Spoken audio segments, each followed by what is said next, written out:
All right. So I am not an expert with YouTube by any means, by any means at all. It's kind of like a secondary thing that I have found the process that works best by creating a high quality newsletter and then just reading off the newsletter. Like what I literally do is I take my phone. I like whenever I usually record on Tuesdays, but whenever you want to do it, you get in front of the camera, and of course like you can study like lighting and other things and get it set up to maximum benefit, but in general this is about content creation. So I pull up the article itself. So let's look at one that I'm about to do. So next one is how to discover your life's work. So I pull it up, and you should have the newsletter backlogged, whether you're using Substack, Review, or really anything. Or if you build a personal site, you can do that as well.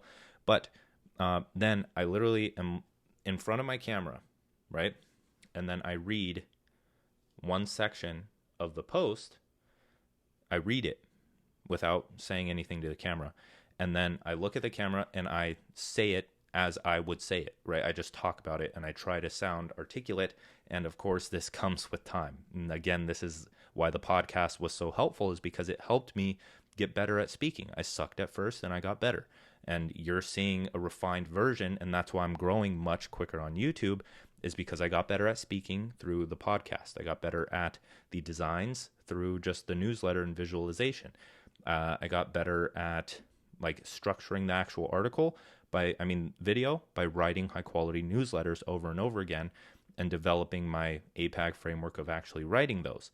So that's just one thing I want to stress on, is like, I'm not the best at YouTube, so I can't really teach it. The only thing I do is upload the video. I upload the video, create a thumbnail like this with the graphic in it to help capture more attention and kind of diversify myself. But aside from that, I keep it as simple as possible, really as simple as possible. It takes me 30, 60 minutes to read it off my phone to the camera. My editor edits it, but you could just do jump cuts if you want to. But YouTube is really like a last play for me. It's not something I started on. It's not something I'm investing all of my time and energy into. I don't think that's the optimal route. I would much rather grow fast with Twitter and then transfer over to there and get into the flow of writing and just make it a cohesive thing. So this aspect is short, right? I wouldn't focus too much on YouTube right now. But when the time comes, when the newsletters are high quality and you're ready to invest in, say, a camera, maybe a mic, maybe some sound dampeners, and like some stock footage for B-roll and other things, then you can get into YouTube and start building leverage there and treating it as a very long-term game for future authority, right? So that's all for this video. Is I would not YouTube caused me so much stress in the past, and unless you're just doing regular talking heads on a whim like you would be for a podcast, then you can do that. Like if you go to my YouTube previously, and these only have views because of like these ones have views and it's showing in the recommended. These didn't have very many views to start with. But even this was based off a blog post. All of these were based off a blog post. This one was kind of off the dome. This one was based off a blog post. This one was off the dome as well. But these ones weren't as good. Like they just weren't as good.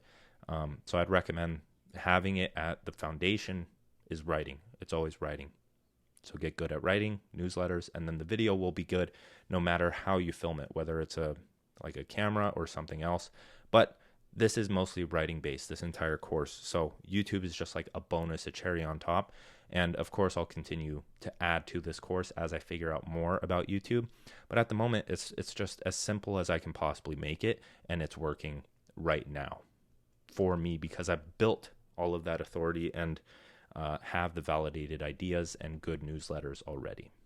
So that's it for this one.